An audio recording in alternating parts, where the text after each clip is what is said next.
भाइयों और बहनों, मातृशक्ति को नमन।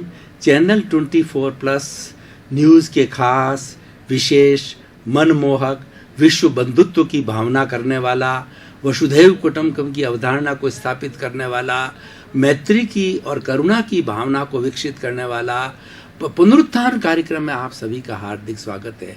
पुनरुत्थान एक ऐसा कार्यक्रम है जिसके अंदर मानव जन्म निर्माण के सभी विषयों के बारे में प्रतिदिन एक एक करके बात की जाती है। इसी क्रम के अंदर आज का हमारा विषय है वानप्रस्थ जीवन शैली। भाई और बहनों, दर्शकगण, श्रोतागण, अति सुंदर विषय है और इस विषय को अगर जो वानप्रस्थी लोग हैं अपने जीवन के अंदर उतार दे तो उनका जीवन धन्य हो सकता है, सार्थक हो सकता है। यहाँ पर दो शब्द है, एक तो वानप्रस्थ जीवन और दूसरा है जीवन शैली। तो हमें ये देखना ये है कि वानप्रस्थ किसे कहते हैं। मैं पुरानी आश्रम व्यवस्था के अंदर वेदों के समय की आश्रम व्यवस्था के बारे में आपको बताना चाहता हूँ। उस समय में ये माना जाता था कि मनुष्य की उम्र 100 वर्ष तक हुआ करती थी।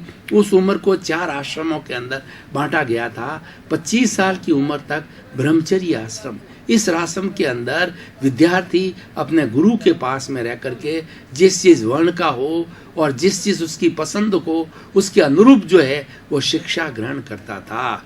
थ्योरी भी प्राप्त करता था, प्रैक्टिकल भी प्राप्त करता था, गुरु का आशीर्वाद भी प्राप्त करता था और व्यवहारिक जीवन की शिक्षा प्राप्त करता था। उसके बाद के अंदर 25 से 50 गृहस्थ आश्रम होता था जिसके अंदर शादी, बाल बच्चे, उनकी शिक्षा, उनको पढ़ाना लिखाना और उनको पैरों पर खड़ा करना 50 साल की उम्र तक। उसके बाद का जो विषय है वह है वानप्रस्थ आश्रम, जिसकी आज हम चर्चा करेंगे। वानप्रस्थ का अर्थ होता है घर में रहते हुए घर से दूर, यानी आप अपनी सांसारिक जिम्मेवारियों से निवृत्त हो गए हैं। अब आपका 75 साल का उम्र जो है वो आप समाज सेवा के अंदर लगाइए, परोपकार में लगाइए, लोक कल्याण के अंदर लगाइए, ताकि आपका जीवन सार्थक हो और समाज पे आपका जो ऋण है वह उतर जावे। 4 तरह के ऋण कहा जाता है। एक तो होता है देव ऋण, यानी ईश्वर का हमारे पे ऋण है। उस ऋण को जो है ईश्वर की भक्ति करके, ईश्वर प्राणिधान करके, ईश्वर की स्मृति करके, ईश्वर के गुणों की स्तुति करके, सत्संग करके जो है हम देव ऋण उतार सकते हैं। दूसरा है पितृ ऋण, माता पिता।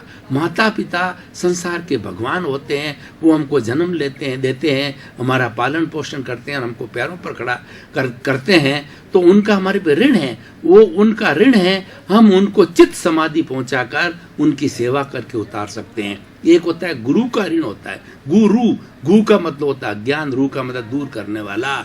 गुरु वह व्यक्तित्व होता है जो कि अज्ञान रूपी अंधकार को दूर करता है और ज्ञान रूपी प्रकाश को प्रज्वलित करता है। उसका ऋण हम गुरु की सेवा करके उतार सकते हैं।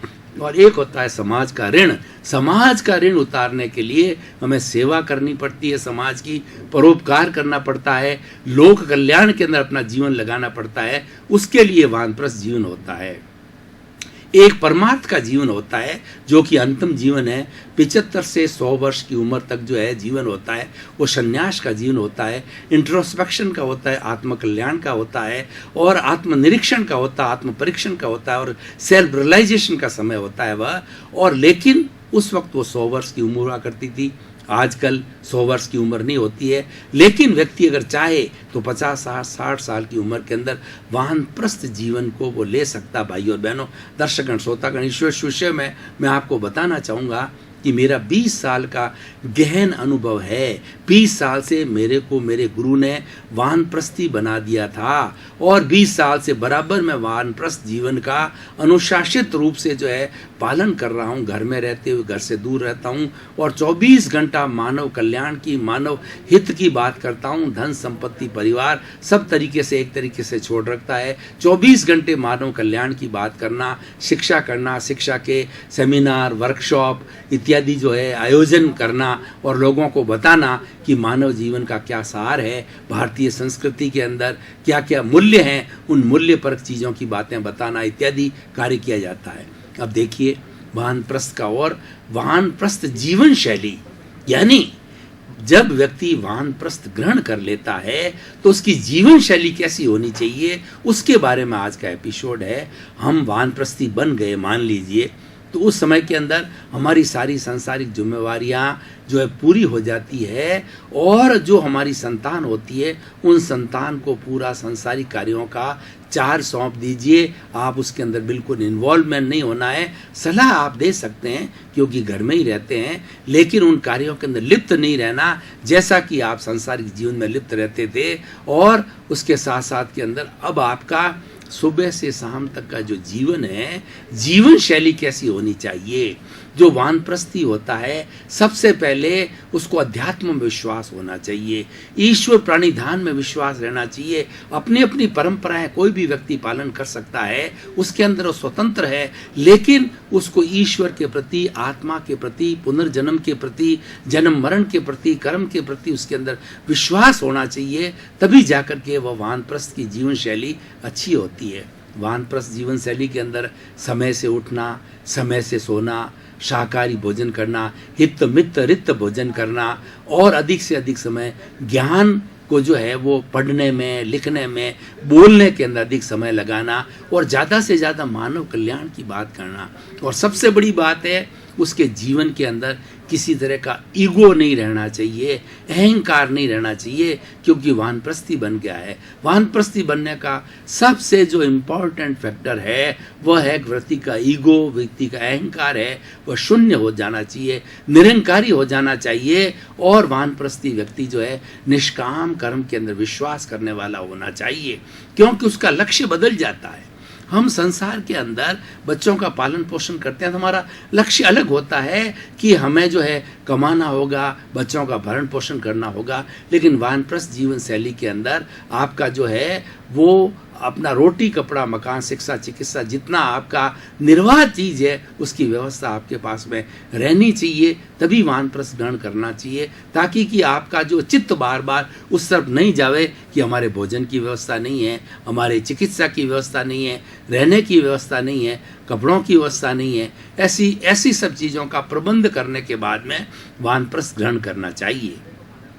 और वानप्रस्थी व्यक्ति जहाँ भी खड़ा हो जाता है वो लोगों को लगना चाहिए कि ऐसा कोई व्यक्तित्व है। उसके मुखारबिंद से निकलने वाली वाणी है वो मीठी होनी चाहिए, अमृतमयी होनी चाहिए, और लोगों को जो शीतल करने वाली होनी चाहिए। वाणी के लिए कहा भी कहा है, ऐसी वाणी बोलिए और मन का आपा कोई, औरन को शीतल करे और आपू शीतल हो। यानी भीतर का शोधन करना है, भीतर अहंकार का बिल्कुल विसर्जन कर देना है, राग द्वेष को जो है वो बिल्कुल मिटा देना है। तभी हम जो वसुधैव कुटुंबकम के सदस्य हो जाते हैं। हमारे सामने जो भी व्यक्ति आता है वो आत्मतुल्यवत होता है, क्योंकि हमारा उसके प्रति कोई राग द्वेष नहीं होता है, स्वार्थ नहीं होता है, और हम उसको अपने आत्मा के जैसा समझते हैं। वानप्रस्थ देखिए, जीवन के अंदर व्यक्ति ने 50 वर्ष उम्र तक जो जो कार्य किया है उसका अनुभव उसके पास में होता है। उस अनुभव का जो है वह उपयोग औरों के भले के लिए, समाज कल्याण के लिए, परोपकार के लिए लगा सकता है। उदाहरण के तौर पर मान लीजिए मैं शिक्षक हूँ, प्रोफेसर हूँ, मैंने योग दर्शन शिक्षा के ऊपर जो है बहुत लंबा कार्य किया है, पुस्तकें भी लिखी है, और ये मेरे विषय रहे हैं। इन विषयों के ऊपर मैं लगातार आज भी लिखता जा रहा हूँ, और एपिसोड्स के माध्यम से जो है लोगों को बताता जा रहा हूँ कि क्या क्या धर्म दर्शन क्या होता है, और धर्म दर्शन के माध्यम से जो है हम अपने जीवन को कैसे सुखी बना सकते हैं। और जीवन के अंदर टॉलरेंस पावर आनी चाहिए। जीवन के अंदर सबसे बड़ा घातक कोई चीज़ है तो वह ईगो है, वो अहंकार है। ये अहंकार को नज़दीक नहीं फटकने देना चाहिए। अगर व्यक्ति जीवन के अंदर एक नियम बना ले कि मैं अपने जीवन के अंदर अहंकार को स्थान नहीं दूंगा, तो वास्तव में एक सच्चा इंसान बन सकता है। हमें अच्छा इंसान बनने में रोकने वाला जो बाधक तत्व है हमारा ईगो है, अहंकार है। इस अहंकार को हमें शून्य करना है, इस अहंकार को हमें न्यून करना है, यही हमें आगे नहीं बढ़ने देता है। और देखिए, जो कुछ वानप्रस्थ जीवन शैली के मैं अब सूत्र देना चाहता हूँ, 5 सूत्र दे रहा हूँ। कुछ 5 सूत्र के माध्यम से वानप्रस्थी जो है अपनी शैली को अच्छा बना सकता है, और वो ज़्यादा से ज़्यादा उपदेशक के रूप में कार्य करे। लोगों का जो अलग से वो जाकर के वो आपस के अंदर सलाह करे, सत्संग करे, और समूह में जावे, सम्मेलन करे। वो इस तरीके से प्रिंट मीडिया के माध्यम से, टीवी के माध्यम से, घरों में जाकर के और संस्थाओं में जाकर, स्कूलों में, कॉलेजों में, विश्वविद्यालयों में वह जाकर के और ज़्यादा से ज़्यादा सत्संग का कार्य करे। ये वानप्रस्थी का दायित्व होना चाहिए। वो 5 सूत्र कौन कौन से हैं? सबसे पहला सूत्र है भावक क्रिया, यानी जो वानप्रस्थी व्यक्ति होता है वो हमेशा प्रेजेंट के अंदर रहना चाहिए और उसके भाव जो है न तो फ्यूचर के अंदर जाए न पास्ट के अंदर जावे। मतलब भावक क्रिया जो कार्य करे, पढ़ाई करे तो पढ़ाई में ध्यान, लिखना हो तो लिखने में ध्यान, बोलना हो तो बोलने में ध्यान, चलना हो तो चलने के अंदर ध्यान है, सोना हो तो सोने में ध्यान।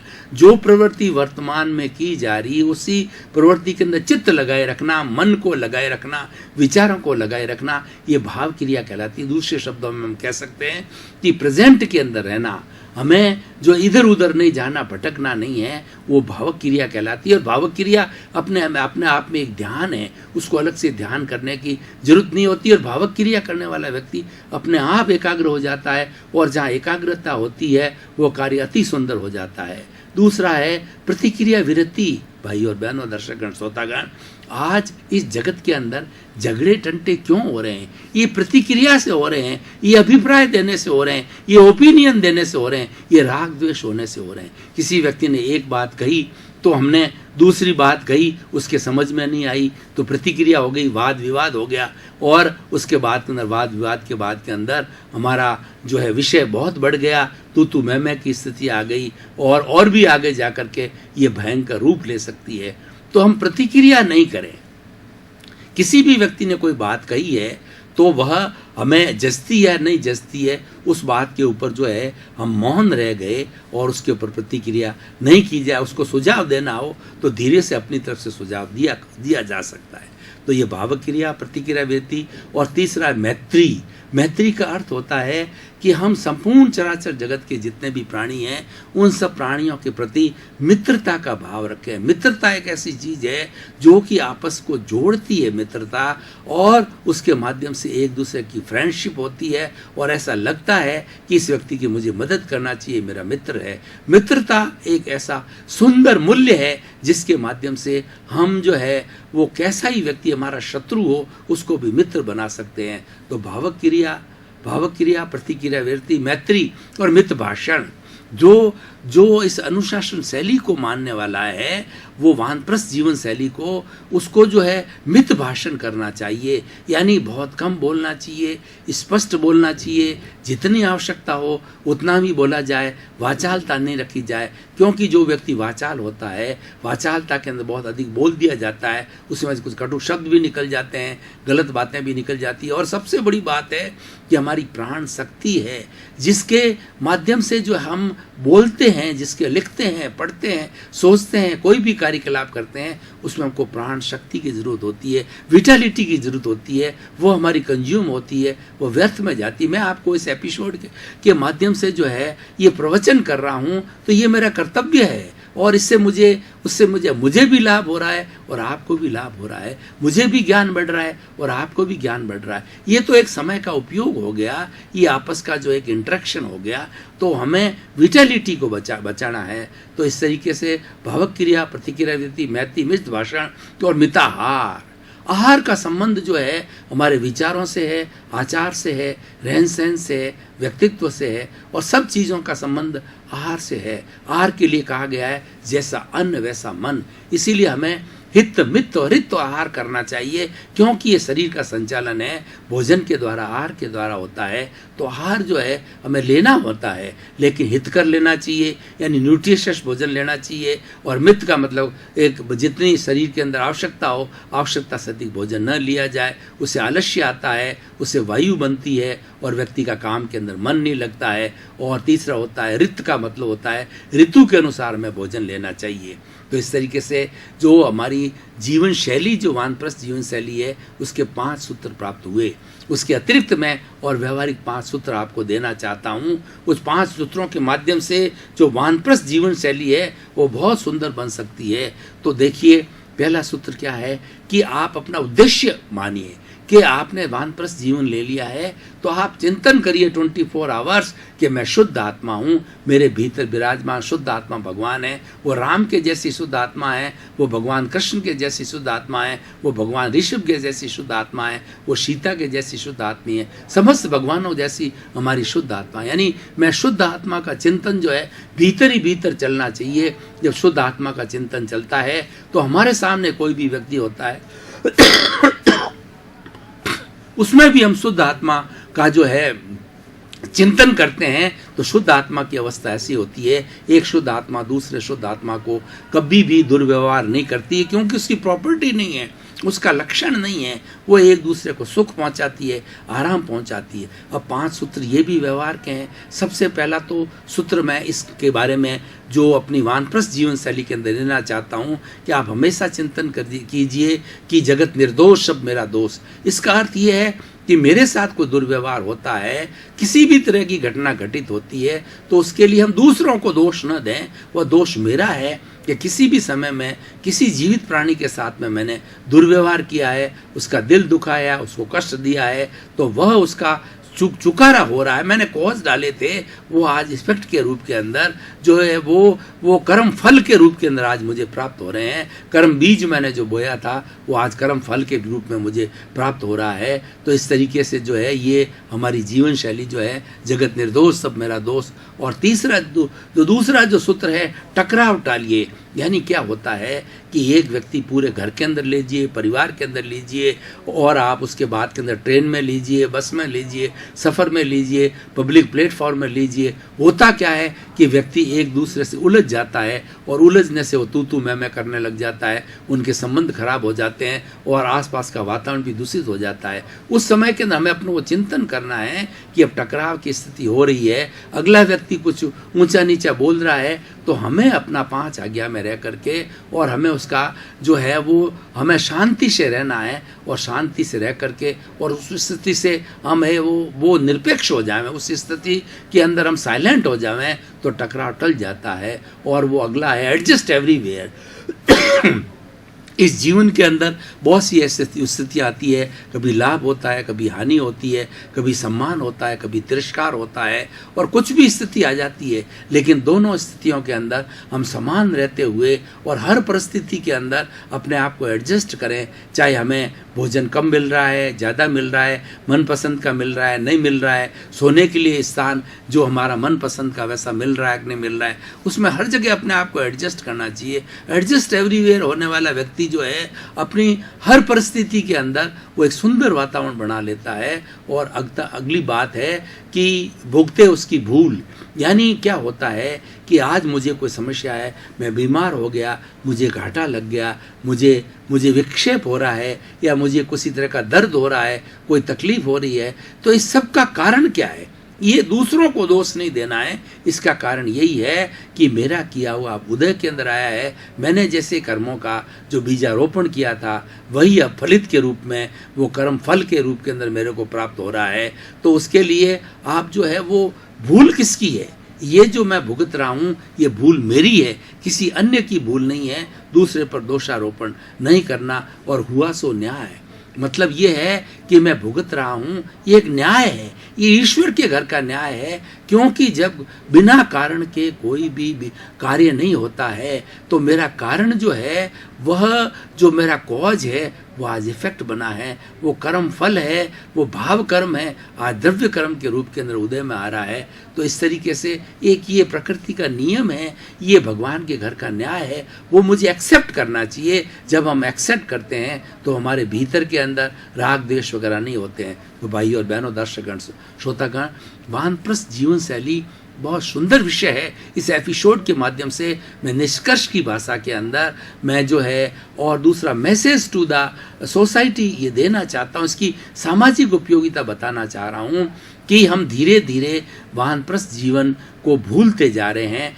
क्योंकि व्यक्ति जो सेल्फ सेंटर्ड हो गया है, व्यक्ति बहुत स्वार्थी हो गया है और अपने स्वार्थ के अंदर रहता है, और उसको किसी तरह का गाइडेंस नहीं है कि जब मैंने अपना सारे कार्य कर लिया, गवर्नमेंट सर्विस से रिटायर हो गया, या घर के अंदर 60 वर्ष की उम्र आ गई तो मैंने मेरी सांसारिक जिम्मेवारियों किया, अब मेरा जीवन कैसे होना चाहिए। व्यक्तिगत जीवन अगर देखें तो तो वास्तव के अंदर वो 55-60 साल की उम्र के बाद ही प्रारंभ होता है कि उसके पूर्व जो है हम अपनी सांसारिक जिम्मेवारियों को पूर्ण कर में रहते हैं। तो इसका पूर्व नियोजन होना चाहिए, इसकी पूर्व तैयारी करना चाहिए। व्यक्ति जब 50 साल का हो तभी वो निश्चय कर ले कि मुझे वानप्रस्थ का जीवन बिताना है और वानप्रस्थ जीवन शैली का हमें ज़्यादा से ज़्यादा प्रचार करना है। 60+ के जितने भी लोग हैं वो वरिष्ठ नागरिकों की बहुत सी संस्थाएं बनी हुई है, उन संस्थाओं के अंदर जो है हमें गाइडेंस देना चाहिए कि आप अपना स्वयं का जीवन जियो और जो अनुभव आज तक आपने प्राप्त किया, आप बैंक कर्मी के रूप में हैं, आप पुलिस के रूप में हैं, आप सेना के रूप के अंदर है, आप दर्जी के रूप के अंदर है,